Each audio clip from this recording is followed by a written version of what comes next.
송은재TV 시작합니다. 정치권에서는 지금 김남국과 문재인, 이재명이 화제가 되고 있습니다. 김남국은 코인 투자 의혹이고, 문재인은 재단법인 형태로 해서 책방을 평산책방이라고 하는 책방을 만들어서 운영을 하는데, 이게 많은 또 논란을 불러일으키고 있습니다. 그 다음 이재명에 대한 각종 비리, 이런 비리들을 보면서 이재명이 그동안 정치를 해오면서 자신의 선거 자금을 어떤 식으로 충당을 했느냐라는 일관된 원칙들이 드러나고 있습니다. 김남국과 문재인 그리고 이재명 공통점이 있습니다. 민주당이죠. 민주당인데 모두 변호사들입니다. 변호사들. 법을 아는 사람들이죠. 법꾸라지라는 말이 있습니다.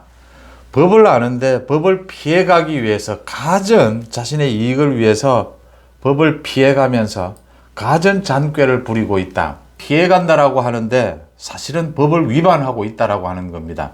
국민들의 정서에도 맞지 않고 법을 위반하고 있다. 이걸 제대로 법적으로 처리를 해야 된다. 응징해야 한다. 이게 법치고 정의다라는 부분 한번 짚어보겠습니다. 그 전에 기시다 일본 총리가 와서 어제 윤석열 대통령과 정상회담도 갖고 기자회견도 하고 만찬도 하고, 오늘은 이제 국회 여야 의원들도 만나고 경제인들도 만나고 그리고 일본으로 돌아간다라고 합니다. 정말 한국과 일본 관계가 그동안 문재인 정권 때 꽁꽁 얼어붙었던 한일 관계가 윤 대통령의 결단으로 이렇게 풀리게 됐고, 앞으로 한미일 자유동맹 연대 이 부분이 구체화 가시화될 것이다. 또 이달 중순에는 일본에서 한미일 정상들이 연쇄회담을 갖는다라고 하는 겁니다. 기시다 총리가 어제도 여러 번 이야기를 했습니다. 지난 3월에 이 한일 관계에 물꼬를 트는 윤석열 대통령의 결단은 대단히 존경스러운 것이고 훌륭한 것이었다. 여러 번 이야기를 했습니다.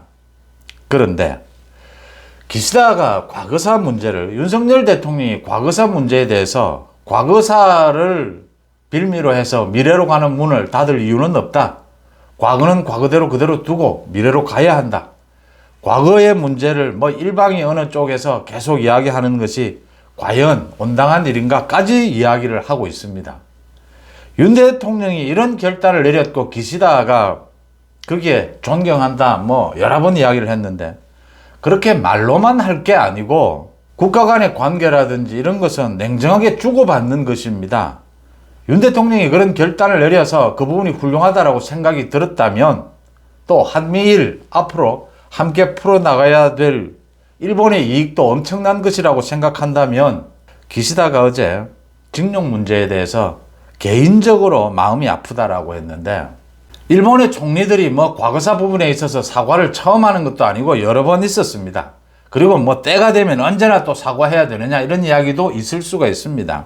그런데 지난 5년 동안 얼어붙었던 한일 관계를 푸는 윤석열 대통령의 결단이 있었던 겁니다. 자신의 입으로도 그렇게 계속 그 결단이 훌륭했다라고 말만 할 것이 아니라 그의 수준이 맞는, 그에 상응하는 정도의 사과는 했어야 하지 않느냐. 그런 게 일본의 또 기시다의 지금 정치적 입지에 그렇게 큰 타격이 있다고 개인적이라는 것까지 굳이 내세우면서 마음 아프다 이렇게 이야기할 거였으면 좀 더 명료하게 사과를 하는 것이 맞았다. 이게 어정쩡하게 절반의 사과 이런 이야기가 나오게 하느냐라는 부분입니다. 참 윤석열 대통령이 지난 1년 대통령직을 회고하면서 가장 많이 생각하는 것이 인내다라는 이야기를 했습니다. 인내, 참아야 한다. 국내적으로 국외적으로 일본과의 관계도 윤석열의 인내, 대통령의 인내가 더 필요한 부분이 아닌가 생각을 합니다. 일본과 기시다의 그 대응, 미지근하다, 절반의 사과다. 일본이 지금 이렇게 해서 일본에게 굳이 무슨 도움이 있는지 한번 묻고 싶습니다. 지금 기시다가 현재까지 지금 방한 중이니까 오늘까지 하는 것을 지켜본 다음에 이제 전체적으로 한일 관계, 또 이번 달 중순에는 일본에서 G7이 열립니다. 거기에서 한미일 정상회담이 열리니까 그 결과도 지켜봐야 될 대목입니다. 김남국이 계속해서 해명을 하고 있습니다. 그런데 이 해명이 모두 꼬입니다. 지금 민주당 내에서도 김남국에 대해서 혀를 내두르고 있는 상황입니다. 어떻게 저게 초선 의원이 저런 걸 배웠느냐, 저런 물타기, 저런 내로남불, 저런 법꾸라지, 저런 행동들을 도대체 김남국이 어디서 배웠느냐, 우리보다도 훨씬 더하다, 우리가 배워야 되겠다, 이런 말까지, 86세대가 배워야 되겠다, 운동권 세대가 배워야 되겠다, 이런 말까지 나옵니다. 김남국이 지금 해명을 하는데 계속 말이 엇갈리고 있습니다. 그러니까 상식의 수준으로 보면 됩니다. 김남국이 당당하고 떳떳하다면 자신의 이 돈이 어디에서 나온 돈이고 그 돈을 그동안 어떻게 굴렸으며 코인을 투자를 통해서 지금은 그 돈이 어디에 가 있다. 금융거래이기 때문에 모두 자료로 뒷받침을 할 수가 있습니다. 그러면 끝나는 부분입니다. 그런데 이게 꼬이는 이유는 김남국이 계속해서 자기 변명을 하면서 의혹을 더 불러일으킵니다. 이런 식입니다. 지금 김남국의 코인 거래가 정상적이었느냐? 이게 정상적이었다면 그 코인 거래소에서 왜 금융정보분석원에 이걸 조사를 의뢰를 했고 금융정보분석원이 이게 이상하다, 이 거래가 이상하다라고 해서 이 검찰에 수사를 의뢰를 했겠습니까? 자료를 넘겼겠습니까? 이게 왜 이상하냐? 그냥 상식적으로 봐도 소위 한동훈 장관이 짚은 겁니다. 이 김치 코인이다라고 하는 정말 한국에서 통용되는 코인이었습니다. 한국에서만 인정이 되는 이런 코인에 대해서 60억 원의 거래를 한다. 그 다음 이게 갑자기 돈이 지난해에 갑자기 돈이 들어왔다가 갑자기 60억 원이 모두 빠져나간다. 누가 봐도 이건 이상한 거래인 겁니다. 그래서 의뢰가 됐던 것입니다.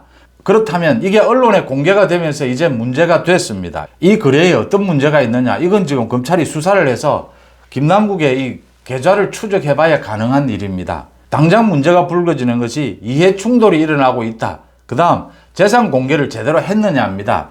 지금 공직자는 집안에 있는 금부채 하나도 모두 재산 등록을 해야 합니다.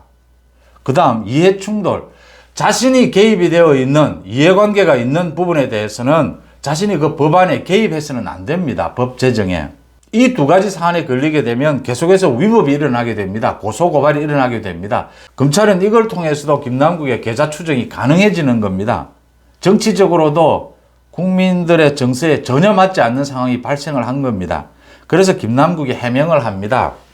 지금 자신이 돈을 찾았는데 60억 가운데 돈을 찾았는데 400만 원 정도만 현금으로 찾았다.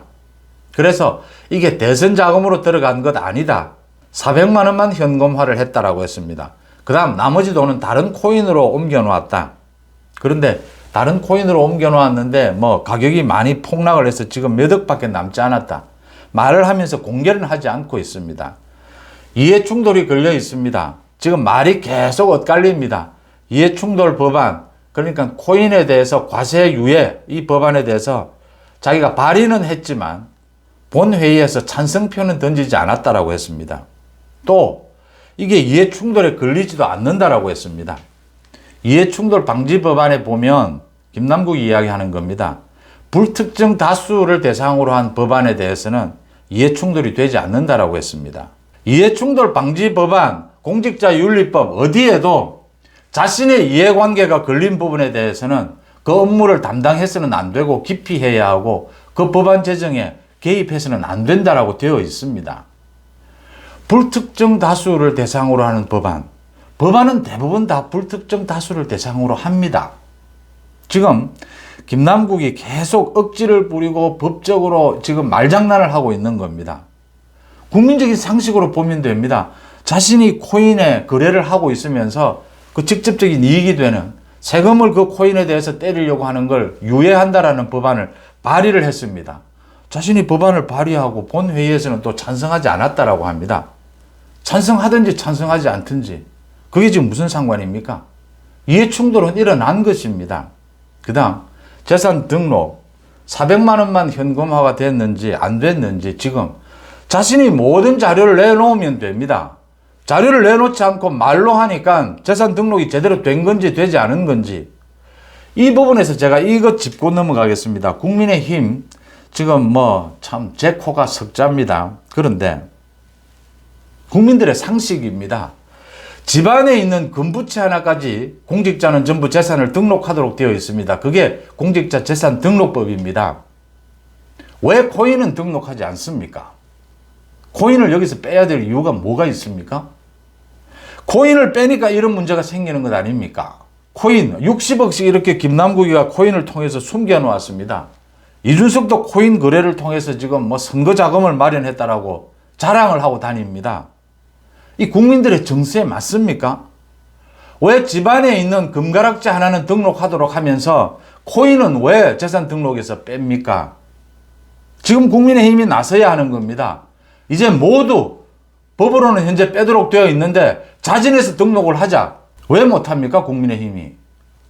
코인을 빼놓아야 될 이유가 없다. 법 개정을 해야 되는데 법 개정하기 전이라도 우리 모두 자진해서 공개를 하자. 국민의힘부터 115명이 모두 자진 공개해버리면 되는 겁니다. 우리는 코인 거래를 이렇게 하고 있다. 의원이 몇 명인데 얼마를 하고 있다. 모두 공개를 해버리는 겁니다. 지금 민주당이 돈 봉투 또 거기에다가 김남국의 코인에 대해서 당 차원에서 조사를 한다라고 하는데 돈 봉투에 대해서는 당 차원에서 진상조사를 못하다가 국민들에게 된통 얻어맞았죠. 여론에. 이제 김남국은 적극적으로 조사를 하겠다라고 하는데 조사를 하게 되면 이 다 드러날 겁니다. 조사를 하지 않아도 검찰이 이미 여러 경로를 통해서 이 김남국의 계좌 추적, 이 영장이 가능하도록 지금 국민의 여론, 수사 기법 모두가 동원되고 있는 것을 읽을 수가 있습니다. 김남국 계속 말이 꼬입니다. 꼬일 수밖에 없습니다. 자신이 지금 잔머리를 부리려고 하는데 국민들 눈에는, 검찰 눈에는 다 보이는 겁니다. 지금 김남국이 60억을 가지고 이 돈이 어디에서 들어왔는지 모르겠지만 지금 어딘가 돈이 흘러 들어가 있다.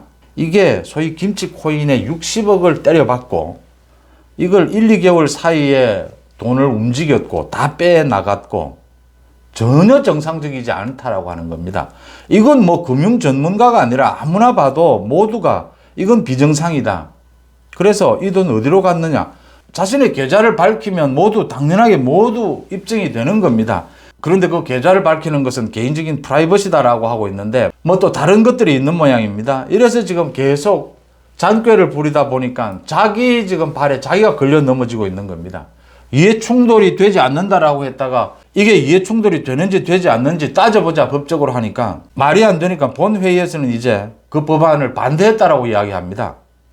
반대하면 자기가 발의는 했는데 반대하면 이해 충돌이 되지 않는 겁니까? 또 현금화를 한 것은 400만 원 뿐이었다. 그래서 지금 이게 대선 자금으로 흘러 들어가는 것은 아니다. 이재명에. 또 재산 등록을 잘못한 게 아니다. 지금 이 이야기를 하고 있는데 그러면 남은 돈이 어디에 가서 어떻게 되어 있는지를 밝히면 됩니다. 그걸 지금 프라이버시라고 밝히지 않고 있는데 모두 드러날 일입니다. 민주당의 86 정치인들도 혀를 내두른다라고 하고 있는데 코인 거래 부분뿐만이 아니라 여기에 대처하는 것도 저질이다 이 이야기입니다. 뭐 배워야 하겠다라는 게 아니고 범죄를 왜 배웁니까? 저질이다 한마디로 수준 이하다라는 걸 지금 드러내고 있습니다. 김남국은 빠져나갈 틈이 없다 이렇게 보입니다. 검찰은 모든 것을 쥐고 있다라고 보입니다. 지금 검찰이 모든 금융 자료를 갖고 있기 때문에 김남국이 이렇게 지금 잔꾀를 부려봐야 오히려 여론만 나빠질 것이다. 그래서 이재명의 민주당이 지금 사실은 골치 아프게 됐다라고 하는 겁니다. 그 다음 또 문재인입니다. 이 평산 책방이라는 걸 이 재단법인 형태로 만들어서 책방을 연다. 거기에서 생기는 수익금을 뭐 지역 발전을 위해서 공익을 위해서 쓰겠다라고 했는데 자원봉사자 50명을 모집을 한다. 그러면서 이 돈은 지급하지 않는다. 월급을 주지는 않는다. 8시간 근무를 하면 점심은 제공하겠다라고 해서 이게 열정페이 아니냐. 문재인 자신이 기업이 열정페이를 해서는 안 된다. 정당한 보수를 지급해야 된다. 또 최저임금 문재인이 뭐 2번씩이나 그것도 10% 이상 2자릿수를 올린 게 문재인입니다. 그랬던 사람이 자신은 이렇게 자원봉사자를 쓰는 것 이게 열정페이 아니냐라는 공격을 받고 있습니다. 이 공격도 공격이고 또 하나는 이 재단법인입니다. 노무현도 재단법인을 만들었고 문재인도 재단법인을 지금 만들었습니다. 이 지금 재단법인으로 해서 이 수익금을 어떻게 쓸 것이냐. 문재인이 지금 정확하게 재단법인 이름으로 책을 판매하면서 영수증을 끊어주느냐? 아니다. 문재인 이름의 법인으로 지금 끊어주기도 한다. 이게 세금 혜택을 받습니다. 재단 법인이 되면 거의 세금을 내지를 않습니다. 특히 책방 같은 경우에는. 이게 세금 정산을 하는데 굉장히 여러 가지 문제점이 있다. 벌써부터 문제가 드러나고 있습니다. 재단 법인으로 끊는 영수증도 있고 아닌 문재인 자신 이름으로 끊는 영수증도 나왔다. 이 이야기입니다. 김경률 회계사가 이 부분을 지적을 했습니다. 그 다음 재단 법인이라고 해도 이게 어떻게 돈이 쓰여지는지는 사실상 거의 알 수가 없고 거의 돈을 전용할 수가 있습니다. 가령 예를 들면 김경률 회계사가 지금 예를 든 겁니다. 이 재단에서 유시민에게 도서문화 창달에 대한 보고서 작성 용역 3천만 원짜리 이런 걸 주면 이 수익금을 줘도 재단 법인 운영에 법적인 아무런 문제가 없습니다. 이런 식으로 빼돌리게 되면 노무현 재단을 통해서 지금 뭐 봉화마을에 쌀을 생산하고 거기 오는 관광객들에게 기념품을 팔고 이렇게 재단을 운영하고 있는데 1,000억 원 이상 될 겁니다. 노무현 재단.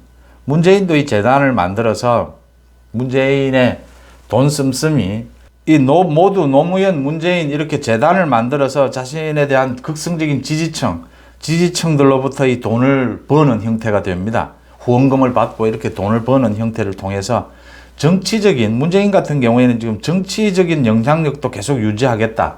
그러니까 민주당에서 지금 이재명이 완전히 흔들렸으니까 민주당의 최대 개파는 친문입니다. 문재인 자신이 이제 나서겠다. 정치적인 영향력을 계속 유지하겠다. 지금 당장 공천이 있습니다.